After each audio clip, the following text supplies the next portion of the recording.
Inferno. This is a place where the souls of sinners would go after they die. The Inferno follows the wanderings of the poet Dante as he strays off the rightful and straight path of moral truth and gets lost in a dark wood. And that, folks, is just the beginning. At the age of 35, on the night of Good Friday, in the year 1300s, Dante finds himself lost in a dark wood and full of fear. Just as 3 wild animals threaten to attack him, Dante is rescued by the ghost of Virgil, a celebrated Roman poet and also Dante's idol.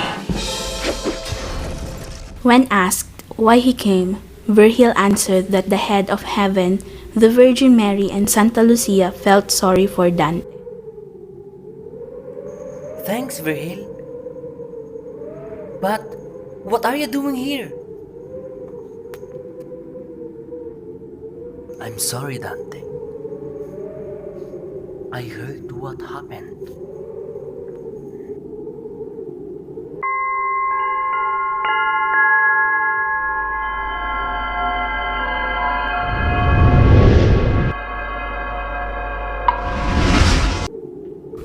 Virgil asked the deceased love of Dante's life, Beatrice, to send someone down to help him. Virgil to the rescue. He's an appropriate guide because he's very much like Dante, a fellow writer and famous poet. Beatrice, please help me send someone down here. I will, Virgil.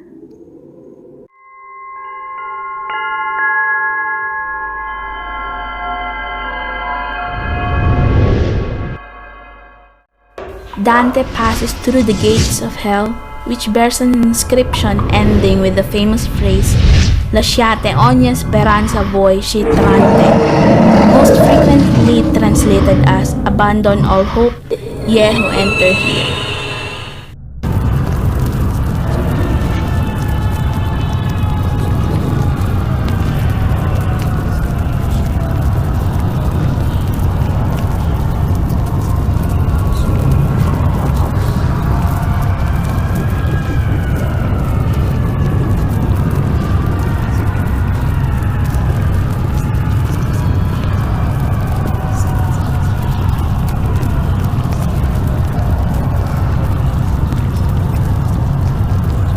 Dante and his guide hear the anguished screams of the uncommitted. These are the souls of people who in life took no sides. The opportunists who were for neither good nor evil, but merely concerned with themselves.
After passing through the vestibule, Dante and Virgil reach the ferry that will take them across the river Acheron and to hell proper.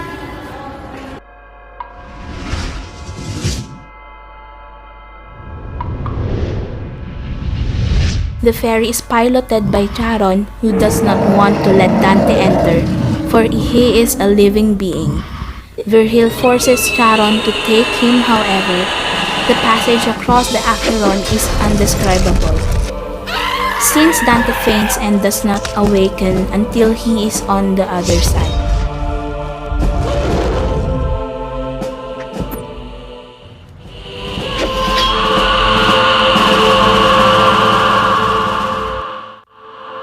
The first circle of hell, Limbo, considered pre-hell, just contains all of the unbaptized and good people born and before the coming of Christ, who obviously couldn't be saved by him.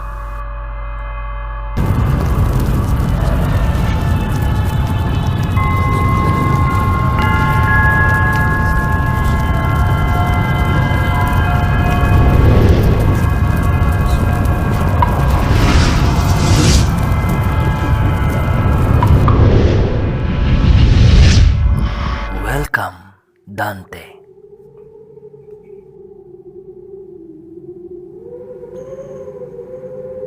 Thank you, Virgil.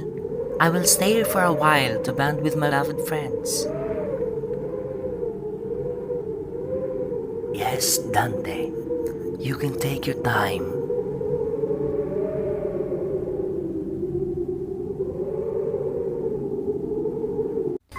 Within the first circle of hell, Virgil resides here, along with a bunch of other Greek and Roman poets.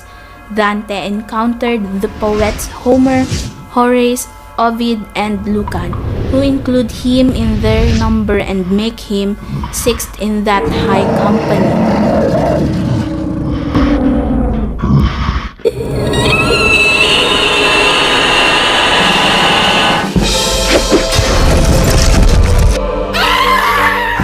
Dante and Virgil left Limbo and entered the second circle, the first of the circles of the incontinence, where the punishment of hell proper begins. It is described as a court where no things gleams. They find their way, hindered by the serpentines Minos, who judges all of those condemned for active, deliberately willed sin to one of the lower circles. He sentences each soul to its torment by wrapping his tail around himself a corresponding number of times. In the second circle, lustful sinners are tossed around by endless storms. Dante speaks to the soul of Francesca de Rimini, a woman who was stuck in a loveless arranged marriage and committed adultery when she fell in love with a dashing youth named Paolo. Cerberus, the monstrous three-headed beast of hell, ravenously guards the gluttons lying in the freezing mire, mauling and flaying them with his claws as they howl like dogs. Dante then awakes in the third circle where the gluttonous sinners suffer under a cold and filthy rain. Virgil leads Dante onto the fourth circle where the greedy people and prodigals roll heavy weights in endless circle.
The next stop on the tour is the fifth circle, where the wrathful and sullen are immersed in the muddy river Styx. While they are crossing the Styx, a sinner named Filippo Argenti reaches out to Dante, presumably for help, but Dante angrily rejects him.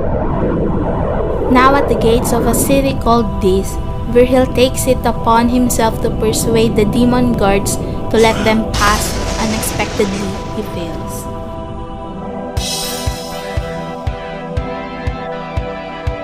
A man who fears no death in the 9 circles learns quickly to fear his sins.